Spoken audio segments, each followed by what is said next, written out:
I was like, dude, there's no way. Even if I blew this whole top out, it couldn't hit the road. There's 6 sleeves here, and 2 of them we're just gonna bring up right here. And then 4 of them we're gonna bring up out to that corner. 10 foot off that wall, which is somewhere right in here. We won't get to that today. We're gonna set one of those concrete basins here, collect the water in the driveway, and it's gonna pipe down and out. This is all backfilled with 3/4 gravel. That second basin is gonna go in where that water would come down the driveway. It's gonna go in there and then pipe out across. Leave them both about a foot short of grade. But what we can start on is getting this conduit dug. The concrete has like an arch from that rock to this corner, so it's gonna be out past that. We need 4 here, stubbed up. The edge of the driveway, so we need driveway, ditch, bank. So this all needs to go back some more. And then that other basin, you know, if that's the edge of your driveway and your ditch is coming down here, the other basin is gonna set here and then pipe out to the woods over there. I'm just gonna tell you everything that we need to do on the job. You can start on whatever you want to start on for now. The next thing is those rocks that are stacked, just sitting there, that's about the height of the wall. So from there up, it needs to slope, you know? So we really need to cut this crown off of this a bunch, you know? So we're cutting all that down and pushing this over a little bit. A bunch of dirt to haul. And they don't want to take any more trees. So we just have to slope from there up to the base of the tree. Okay. I told them it's probably going to kill those trees, but they said they'll take them at that time. Backfill this with 3/4 gravel. Inside of that you get backfilled. Don't backfill anything here yet. The only reason this is here is we're going to need to bring rock around the back. All this will be backfilled, all this will be backfilled. Alright, so this is all slab, obviously. And he only wants 4 inches of gravel in the center, you know. It's fun for it to be thick here and thick there, but we don't want to pour it thick all the way across, you know. This is the same way all the way through, so we need to just make sure that we'll bring a little gravel in and sprinkle in. We might need to get the dingo here for that, you know. Putting from here all the way around that front, that whole horseshoe, because they're putting rock on all this, and they gotta start at the footing.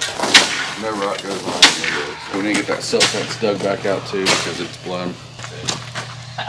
We don't want all this water coming down onto this, because all we got is 2 basins here. We'll have a good crown on the driveway all the way to the porta-john, and at the porta-john, we need to be sure anything that's coming down there is turning out to the woods. So from where the 50 is now and the porta-john, the only water we should be collecting is this little bit, you know. And then all of that will turn out down here. As far as what's going to go on the patch, should only be from the 50 down. They fucked that ditch all up, and what I want to do is put a pipe in about right here, and then turn it out that way. So any water that's coming down this, we're losing over there, because we can't bring that down low enough to turn that water out that way. And you'll pull that whole bank back enough to get a good ditch in through here. We'll mulch all that back and then put fresh gravel here. Bottom of that, isn't there one mud caked in there? That's a lot of fucking dirt. What he can do Monday is haul the dirt out and back haul gravel in for that. I never said none of those. Them basins? Yeah. Huh. Well, we'll do it Monday. The biggest thing with setting them is just making sure they're on gravel, not on soft dirt, so they don't settle. You can get that pipe in, get the conduit in, make sure the laborers get all that cut out, then you can hog some of this dirt back and put it in a pile, just prep it for rain in case it rains this weekend. If you get that conduit in, maybe push some of this gravel over top of that right where it comes out. If you get to a point where you get all that done and you're just kind of waiting on dirt, let me know. I'm gonna go cut some trees and I can bring a single axle. I'll see it. You taking the bucket truck? Yeah. And you? Oh yeah? We're just crashing some stuff, so you shouldn't need to do anything, but God forbid I cut my arm off. It'd be good to have an EMT there that could save my life. The birds, yeah, sit and shit. At least they got a ledge up there. They just shit straight on that ledge. You know, they got fucked with that one. You got my truck? How far are we going? Why don't you run this motherfucker out of fuel already? No, it's just... Is this out of fuel? Painful. No, it's quarter tank.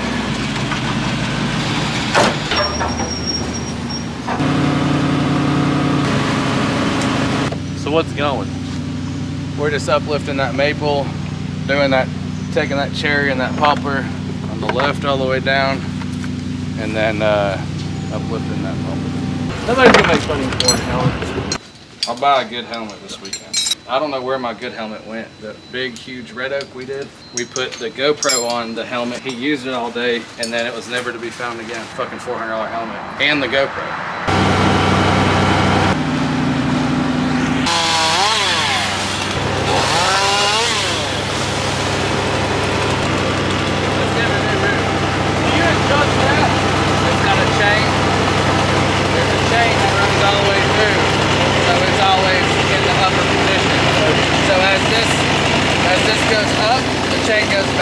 I seen the chain, I wasn't sure what it was for. I didn't think it was for that.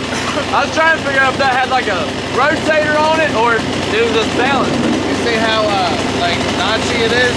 Yeah. One time Chip got clogged up, Tootsie was on the job, reached his hand in there to unclog it, and the anvils in there will cut your whole hand off in a second, like just touching them, they're so sharp. And it cut this whole muscle. And I was like, fuck, get in the truck, go to the hospital. Well, there were 6 other guys on the job. You know, I guess they just took it upon themselves to try to keep working and never use the bucket truck. Someone got in it, and it was, you know, I let myself out. I was in the tree when he did that, so I just set it on the ground and ran. They didn't know which way to turn the controls, so they just crammed it in the ground and broke the whole end of this off. Really? And ever since then, it's been like real. And I think it's just because this plate, we had to weld this 1/4 inch on the back, and I think it warped a little bit. So it's a little tight, you know. It's got more reach than I thought it would. 65 foot if you're right on top of the tree. Yeah. Taking more off this tree? No. And those 2. I don't think I'll reach the tops though, parked here. I might have to go down there. But then I don't have nowhere to drop. What about park parallel to the edge? Well, that's good. You got outriggers. 1. Huh? 1. What do you mean? 1 on that one side. Oh, that's fine. You can push it really hard down. I think that poplar I could tip top pull back here. 1, but that cherry runs too far out. The further out you go, you can't get as high. I might just park down there, and I'll just take the small pieces and throw them as I go. How high are you going up that poplar? The whole thing's coming down. Oh, okay. Yeah. I'll go ahead and drive down there. I'll have to go down and get turned around and come back. Yeah. Just try to get me as close to that wall as you can so I'm not sticking out in the road back there.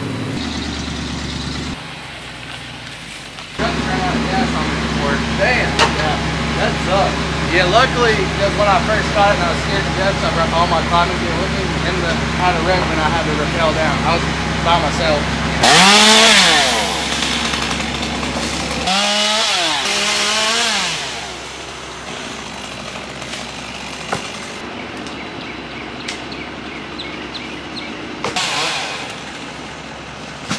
Look at this goddamn poison ivy right here.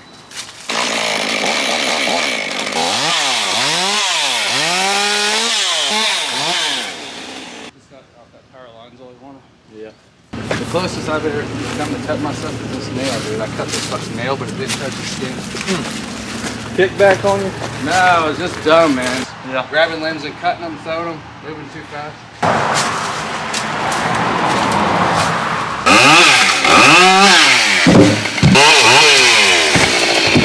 This lady's got a busted windshield. From what? You, it said. Oh. She said 20 minutes ago she was driving through here and something fell out of the tree and busted her windshield. No way. That's what I'm saying. Where's she at? She's over here on the other side of the building. Wait a minute. She said she was driving up the road too. On the other side of the road. On the other side of the road is the driver's side window. It does look like Woods hit it, but I don't see how it happened. I don't need it because I didn't drop it. It's got sawdust in it. Shit. Yep.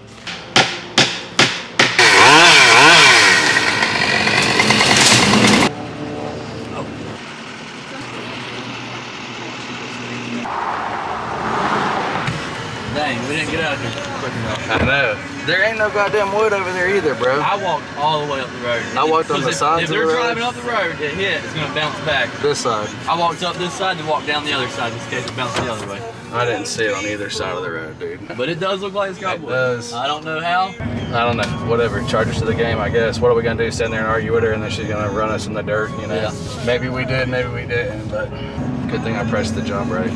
Yeah. Of people coming and going. Trying to pay attention. Yeah. Just not even scared. I stopped once or twice, you know. Yeah, just in case, you know. Yeah, just not scared. Yeah. And I was like, dude, there's no way. Even if I blew this whole top out, it couldn't hit the road, you know?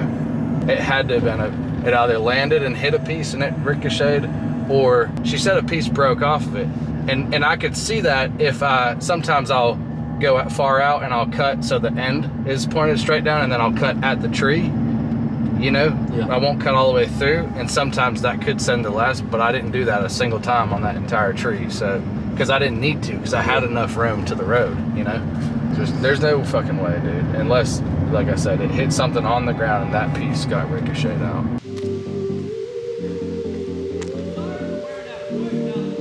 I know. Don't remind me.